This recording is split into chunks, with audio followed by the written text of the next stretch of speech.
Namaskar, my name is Shishir. Government on Monday presented the economic survey for fiscal year 23-24.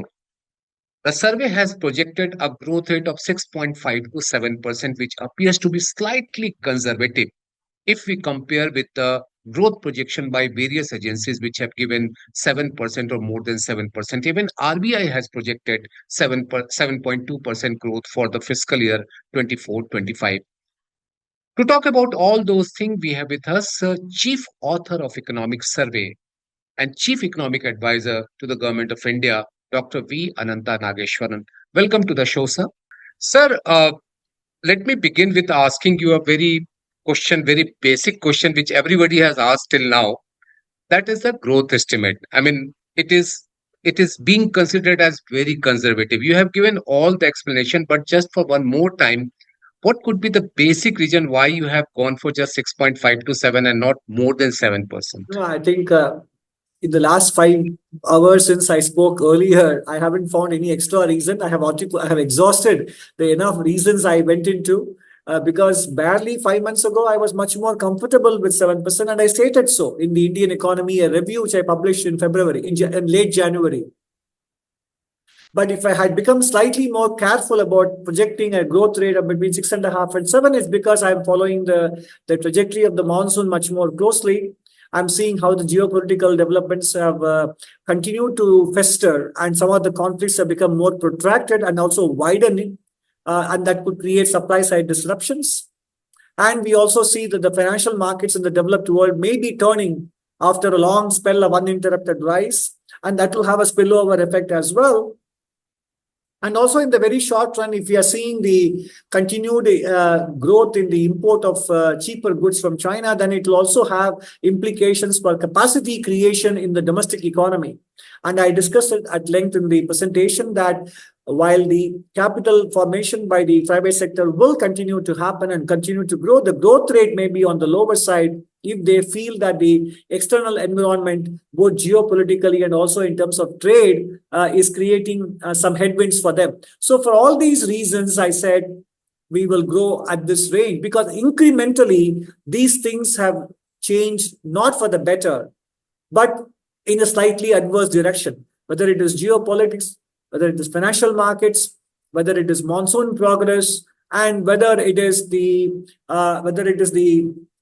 continued acknowledgement of the fact that excess capacity has built up in China in several sectors, and also they are continuing to be a big player even in low-cost, low-tech manufacturing as well, and that has implications for several countries in Asia.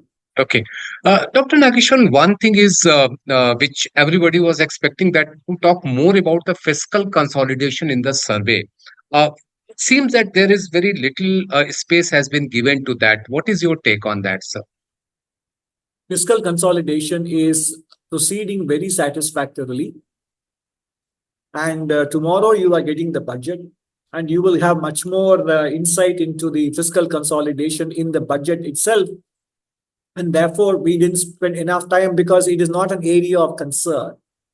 And barely 1 month or 1.5 months ago, we got the upgrade of the credit rating outlook from Standard & Poor, the first one in 13 years. And they spoke about the fact that if we go towards a consolidated fiscal deficit of 7% of GDP, that will be an important marker from their point of view. And you will see what the government is thinking, union government is thinking at least about it tomorrow. And that is the reason why we felt we need to focus on the more important pressing question of the day, such as sustaining growth and creating employment, etc. Okay. Sir, you talked about the rating thing, and we have seen that after 2007, there is no change in our rating. Of course, we have seen some change in our outlook. Now we are in the positive by S&P Global. What is your thought on that, especially considering all the high frequency economic indicators are giving a very positive sign, sir? No, I mean, they are looking for fiscal sustainability from their perspective. For example, they pointed to the fact that interest payments as a percentage of the revenues accruing to center are more than 40 paise on every rupee, etc. And they also mentioned the fact that the consolidated deficit and the general government debt are on the higher side compared to the triple B peer group. But we feel that ultimately a credit rating, and we have spoken enough about it, and we wrote about it in the selected essays which we brought out late last year about the credit rating, etc. We feel, notwithstanding all these considerations that they have always raised, ultimately a credit rating is about the assigning a probability of default, and India has never defaulted, and that should count for something. Okay. Sir, now one question is about the employment. You have talked about 8 million, we need 8 million more job.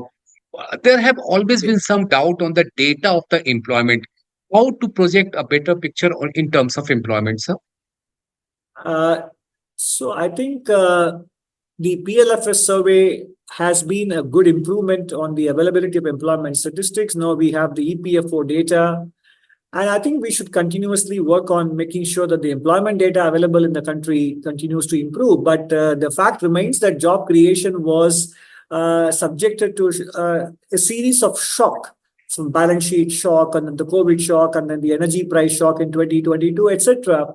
But I think as we presented in the economic survey as well as in the presentation this afternoon, there are plenty of signs that it is beginning to pick up. The construction sector is creating jobs. I think the sense we are getting is that it is not just there is not much of an issue with the number of jobs being created, but it is the quality of jobs that we need to focus attention on in the coming years. Sir, just one final question, sir. Yeah, okay. Yeah, that's on the AI thing. Since you mentioned about that in the short run, there may be some issue, but in the medium run and the long run, there may be some incremental issue, because there have been so much talk about AI impact on the job. What's your final take on that, sir? So there's That's no my final take here. I think it is still very early days. The phenomena is not very well understood.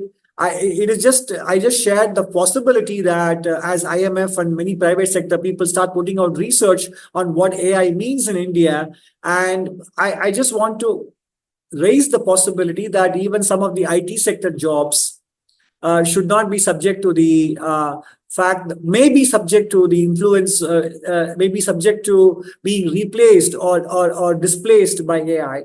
And we need to be mindful of the implications it has for income growth, employment growth, and also for demand growth for private sector products, etc. So in that sense, the attempt is to flag a potential area where we need to watch how AI evolves as a labor augmenting device or a labor displacing device. And if so, if it is the latter, then we need to think about how we will address and mute those aspects and enhance those aspects where it is labor augmenting. So it was some sort of an early alertness to the evolving emerging issues of the day.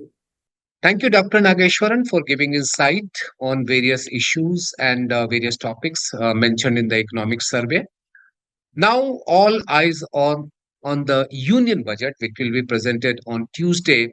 And we expect that something more to be done in terms of the fiscal consolidation and some new measures to be announced in the union budget for fiscal year 24-25. Thank you very much for watching this.